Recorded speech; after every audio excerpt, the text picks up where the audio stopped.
Hello there, world of tankers. Welcome to the channel. I'm your host, Droodles Blitz, and in today's video, I'll be playing in what I believe to be the best Tier 9 in World of Tanks Blitz, the Project Kampfpanzer 07PE. This is a vehicle that I'm sitting at 80% win rate in with over 3,500 average damage. It has 8 degrees of gun depression, a good top speed over 40 kilometers per hour, reverses at 18, and not only that, has solid levels of penetration at 370, has good DPM. This is really the jack of all trades when it comes to tier 9s, and because of that, it is an absolute beast. Tier 10s right now are being dominated by mediums, but what's interesting is that tier 9, mediums aren't actually overpowered. It's like Wargaming left the tier 9 mediums the way they were, and they're still balanced, and then you go to tier 10 and you just have absolutely crazy tanks. Now, for those of you that really want to get your hands on the Project Kampfpanzer 07, the good news is that, well, I think it's going to be in Blitz Reforged for like 12,000 gold. Yeah, not even like an expensive amount of gold. You can just pick it up for a pretty cheap price tag, which is kind of wild when you think about it.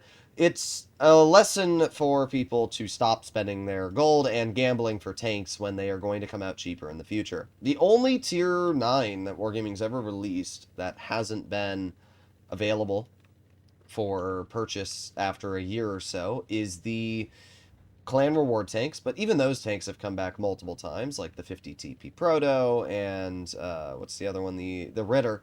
But really, the only tank that hasn't ever come back is the AE Phase 1. And it's just a tank that you'll never get. It doesn't matter how much money you spend, it's a 0.05% drop chance. You can't make it higher, there's no charms. You just might as well sign your will away if you're trying to get your hands on that vehicle, because chances are you're not gonna. Now we get a nice shell into that Lorraine 50T right there. We can see the enemy team, and I'm going to put on my adrenaline. I'm hoping I can get a shell into... Well, I didn't think the 263 was going to turn towards me, but that's fine. We have our adrenaline cooking, and maybe I can get a shell. Nope, I was hoping I could get a shell to you. Ooh, maybe I can. Aiming. Bonk, there you go. Another 397 into the Lorraine. We can see the accurate gun that this vehicle features. It's not inaccurate at all, actually, which is a little surprising because sometimes Wargaming makes these guns inaccurate, but not this one. I also don't know what this Destiny's play is, really. Drove out into the open. Now you're going to get penned again. It's a low roll, but doesn't really matter.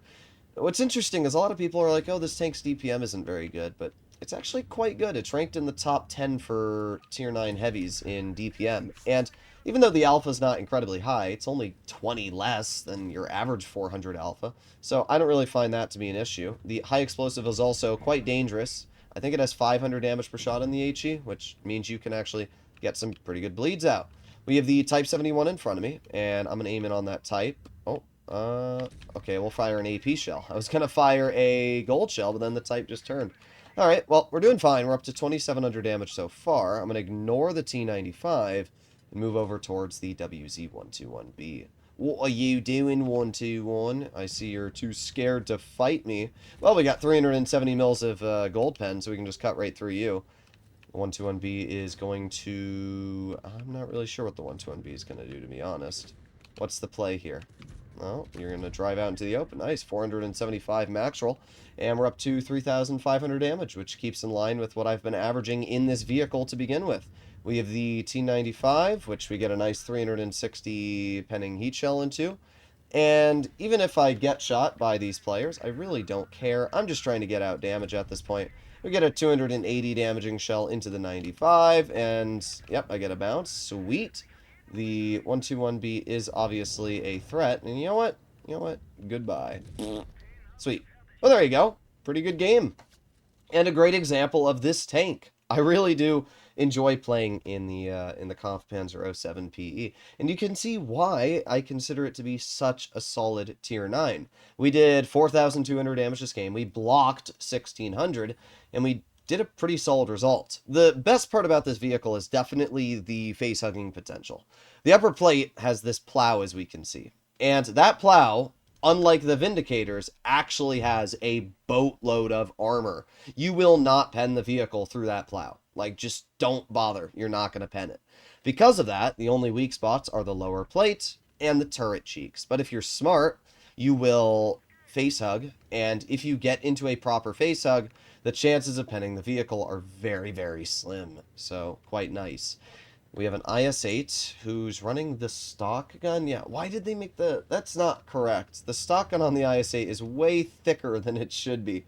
What the heck? It's like they oversized it. That looks so goofy. But, oh well.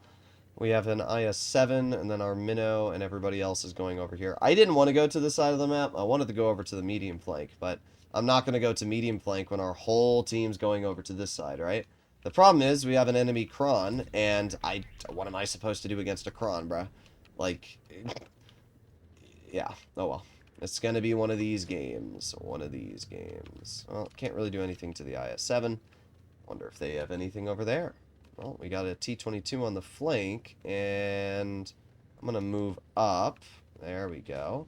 Alright, let's see if we can get this IS-7 bled out. The lower plate of the IS-7 is a fairly large weak spot now. It didn't used to be, but Wargaming has oh, we got the 183 over here too. Okay, well, I'm just going to load gold, and that's going to be a much easier pen into the IS-7 than seeing its lower plate. Unfortunately, our IS-8 is not very good at the game, and is bleeding a huge amount of health. What are we doing, IS-8? Oh, no. Minus 481. This is cooked. This is actually cooked. Our minnow is now deciding to move up, but that doesn't really matter. Get a nice shell into the IS-7. And, yeah, maybe we should have done this, I don't know, a little while ago, minnow. There you go. Easy pen. And I'm going to aim it on the IS-7. Easy. Okay. Alright, guess the minnow is going to clear him. Alright, well, I got the yo on the flank, and... this is not good. That's what I'll say. This is not good. It's not even the yo that I'm worried about. It's the Kron. The Kron's the major culprit here that I'm big worried about. And this minnow needs to push something, but he's not. Okay, let's aim it on you. There you go. Another easy pen. I'm going to let the minnow take the next shot for me. Alright, easy. We get a bounce from the yo. And we reload again. Load in gold. There you go, 307, easy pen once again. Alright, well, we've done 2,400 damage already. And it's really a good example of, again, this tank's capabilities so far. The gun is so nice. You can see that accuracy. Like, it doesn't bloom, it doesn't miss, it just hits its shots. Alright, let's see. The IS-7 gets a pen into the Kron. We're going to get behind the Kron, and then we're going to load in a high explosive. 517, that's a juicer. The Kron also has a damaged ammo rack right now, which means we can get out some more damage, possibly. Aiming, and I'm just going to fire standard, and hopefully the minnow, there you go, minnow does get the clear. Okay. Unfortunately, it looks like this teammate is still not doing too well, but we do get the pen into the 62. This is a winnable game. This is 100% winnable, but it's really going to be down to what this teammate in the... oh, no. We damaged the T-22's ammo rack, and the T-22 does not have a repair kit. Well, that's big, actually. That's rather huge. Can we ammo rack the T-22? Shooting in the same spot. Not able to ammo rack him yet. This is not a good team, though. Like, Minnow, what are we doing, bro? Like, actually, what are we doing? Come on, give me an ammo rack. No! I'm praying that I get that ammo rack. Alright, we're going to keep the T-22 locked right now, if I can. And T-22 does get the kill. We get another nice shell into you. And we should actually be able to win. We'll see. Okay, nobody bounces me. Nobody ever bounces. Alright, well, we get a gold pen into you. And now we just have to fight the Destiny. Now, the Destiny is stock. So, okay, good. We get a bounce. And we fire a standard shell into the Destiny. I actually don't want the Destiny to be above me. And the reason why is because if we face hug, it's going to be a lot harder for this Destiny to hatch me. And then, there you go. We win. I got really lucky that the T-22 got a damaged ammo rack and could not repair it. Most likely, the T-22 was running tungsten and adrenaline and did not have the repair kit back, which meant that they couldn't get their shells back. And it's such a good example of why double consumables is a huge risk. There's a lot of people out there, especially comp players, that will argue, oh, well, using tungsten and adrenaline gives you this massive DPM advantage because you can bleed out your opponent really quickly. But then sometimes you'll get into a situation where you get this, where you're in the T-22, you've done over 4,000 damage, you're a decent player, but then you can't repair your damaged ammo rack because you're on cooldown due to using both of your consumable slots being Adrenaline and Tungsten. If that player, instead of running Adrenaline and Tungsten, had just ran Repair Kit, they would have won that game. And it's a huge example of the differences on your loadout. But hey, I did 6,300 damage, and it is such a good example of the...